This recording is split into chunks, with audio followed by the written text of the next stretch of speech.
Hello there boys and girls, welcome back to the channel, welcome back to Mending Munich, and we are well on our way to the end of the season. We're in March at the minute, only got a few games left of the season, but we start the episode with a little bit of sad news, and Stefan Lex is going to be out for 3 months, so pretty much out for the season with a hip injury which he had in training.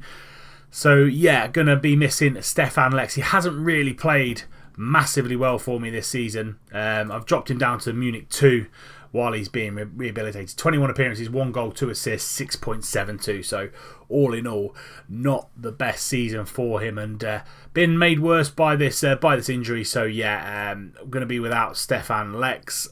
Today also we've got 2 games, plus we've got a roundup as always, and this is the roundup here. So we last met against Würzburg and Erdingen, two very solid 1-0 wins after the winter break. We then followed that with a 2-1 win against Lotte away from home. Jean-Manuel Mbom and Jordan both scoring the goals there. They actually went 1-1, and then Jordan came out with another banger. 2-2 for Jordan, where he scored a second goal against Gorschbach, and Noel Niemann, our young right winger, scoring a goal there. Nicholas Julic scoring in the 89th minute, but a pretty comfortable win there. And a very surprising 1-0 home defeat to Fortuna Köln. Now, if you have a look at this match stats here, we just weren't clinical enough at the end of the day. 14 shots, but only 2 on target. They had 4 shots, 1 on target, and they paid dividends for them, really. You can see here, Nollenberger 6.3, Niemann 6.6, Just Van 6.7, and Bomb 6.7. So big players there, not playing particularly well, and all in all, yeah, not the best for us. And a 1-0 defeat at home, which is very rare for me anyway. Losing at home, home form generally is very, very good in any save that I do, but we're still 9 points clear of Kaiserslautern, and further 3 points, 12 points clear of Braunschweig. And yeah, so we're still in a comfortable position to at least go up in these automatic promotion places, which will be very, very good. But we've got 2 games today, as I said, Rostock and Waku, both in today's game, and this is going to be the lineup that goes against Rostock in the first game. So we've got Hiller in goal, we've got Egbo, Weber, Mausberger and Steinhardt at the back line, Lacazette, Molten and Bomb all in the middle there. Helmbrecht comes in for the injured Lex, and Karga on that left hand side with Moulders up top. On the bench we've got Belhaka, Viga, Goujon, Le Bourgeon, Just Van, Niemann and Grimaldi all on the bench. So if we do need them, they come on and do the business for us. A couple of players that we need to look out for: Molt and Moulders, not 100% fit at the minute, so, and Weber as well. So we just have to make sure that we nurse them through these last couple of months, and hopefully they do us enough to get us promoted into Bundesliga 2. They're lined up with a 4-4-2, dark blue and white versus light blue and white today. And I will see you when we get to the first highlight. First highlight, Steinhardt whipping this ball into the middle, and we get there. Helmbrecht at the back post, and it's a lovely free kick floated into the middle. We caused a little bit of havoc in the middle there, and it fell to Helmbrecht. Let's see this in 3D. Steinhardt whipping that ball in, floated it in, and Sebald didn't really do enough. We caused a little bit of havoc there, as I said. Helmbrecht at the back post, 1-0 to Munich, and we're on the road for another 3 points. Steinhardt again whipping the ball in. Can he find someone? No, Bülow does really well to get that clear, and now Karga should recycle that and go back to Egbo. Egbo now going all the way down the line to Helmbrecht. Good first touch from him, but it's a poor pass in the middle to Mbom, and now Kongs through to Briele. Briele one-on-one with Hiller, and he absolutely demolishes that. Briere one-on-one with Hiller, and it's a great finish. 10 minutes into the game. It was a poor pass from Helmbrecht.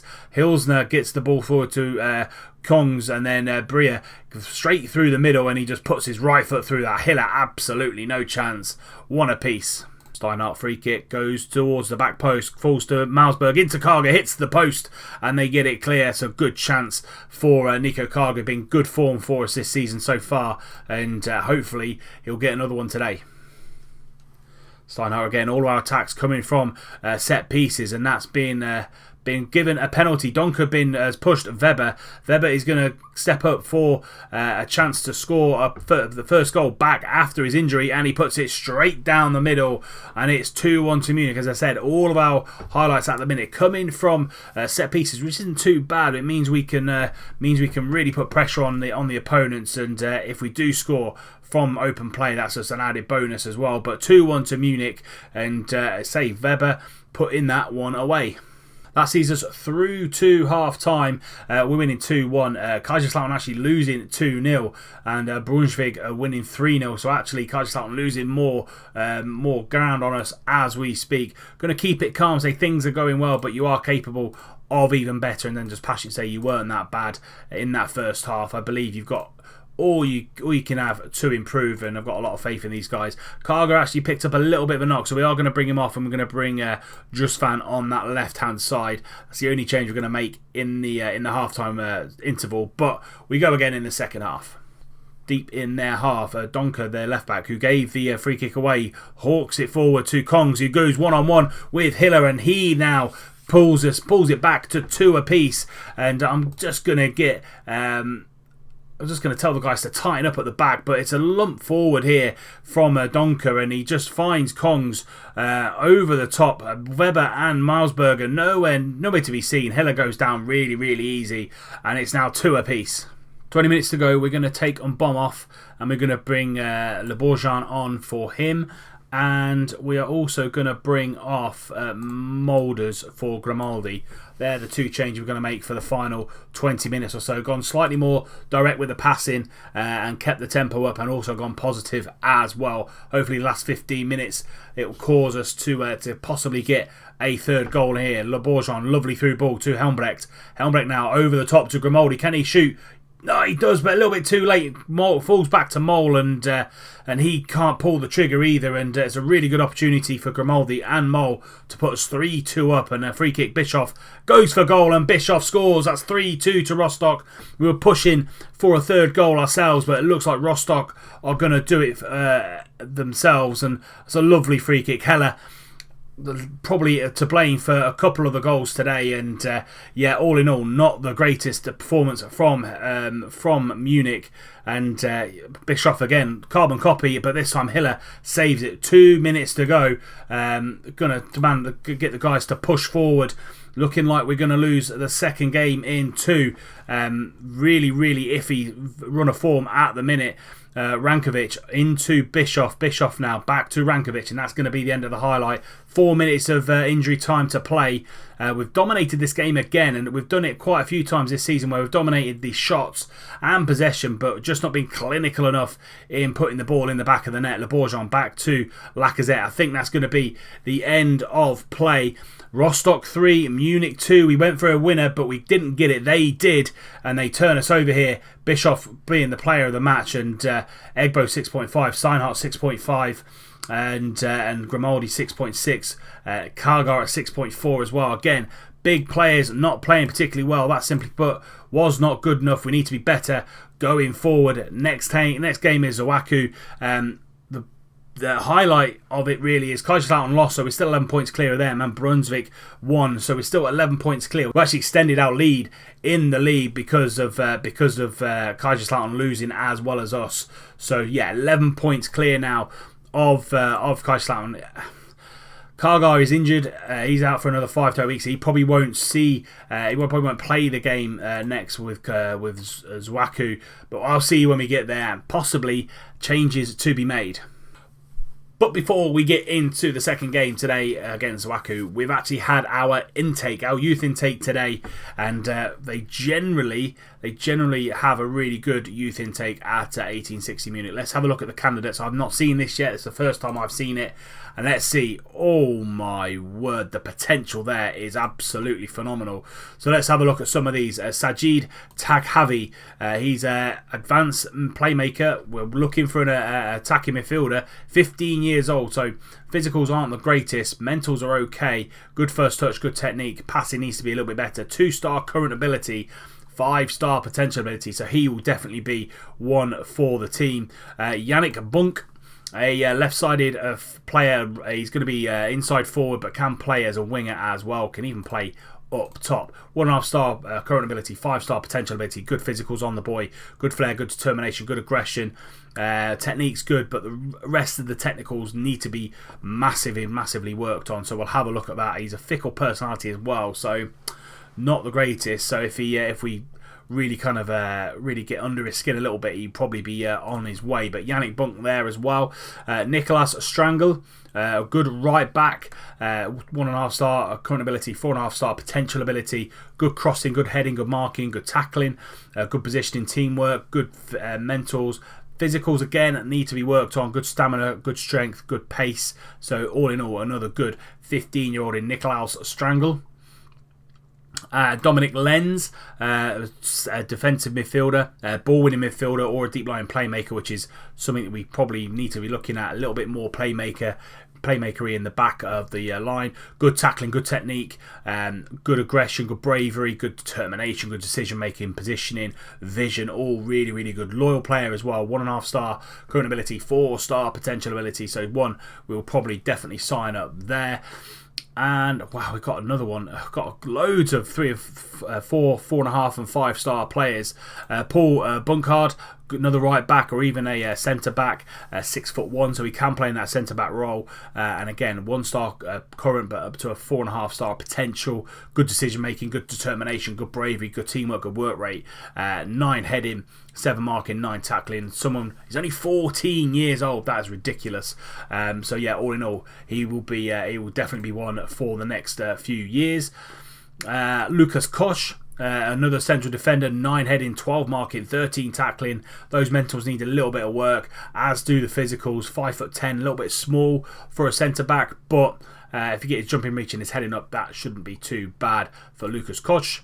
And Mariglen Ferrati, another right back, 15-year-old, great physicals at the minute, good crossing, good free kick taking as well, good decision making, and again, someone that's going to be growing and growing. But that is the youth intake at the minute, and there are some absolute pearlers in there, and some players that we need to definitely look at and see if we can basically make them into world-class first teamers. Here we go then, second game of today's Waku coming to Munich, and after the first game we definitely need to bounce back here. Changes made to the team. Bondman comes in for Hiller. I was going to change him anyway, but Hiller actually got injured, so he's out for 4 weeks. Viga comes in for Egbo. Weber and Mausberger keep their places in the middle of the defence. Butcher comes in for Steinhardt because he's suspended, picked up his 5th yellow card. Change in the midfield. Goujon at the ball-winning midfielder.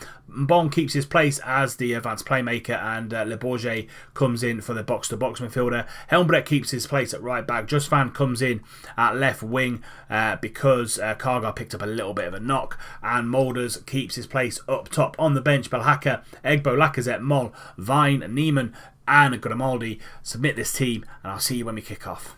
Here we go then, we're in our yellow. We're in our blue and white. They're in their dark blue and white. Fingers crossed we can end the bad run of form, gain 2 losses on the bounce, and score some goals and win this game comfortably.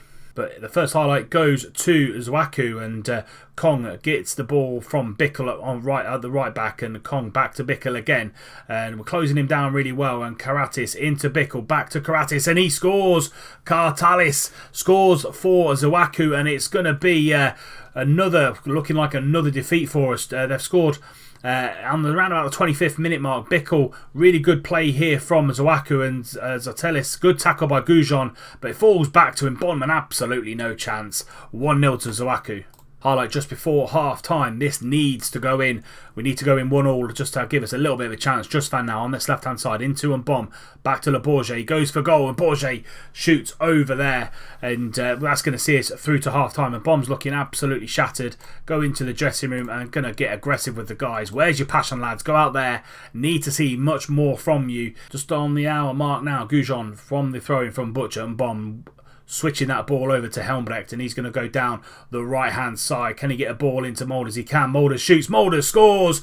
First goal for Moulders in a long, long time, and it's just after the hour mark. Sasha Moulders scoring his 13th goal of the season, and it's definitely what we needed. Helmbrecht down this right-hand side, taking on two men there, really, and he whips the ball in, finds Moulders, headers on to a defender. Lucky, really, from our point of view, but it fell back to Moulders, and it's one apiece. Just after we scored, Lang is going to get that ball in, and it comes to Frick, and Frick scores at the near post. They say we've just got back into the game and we've let it go again. Lang whips that ball in, and Davy Frick is there.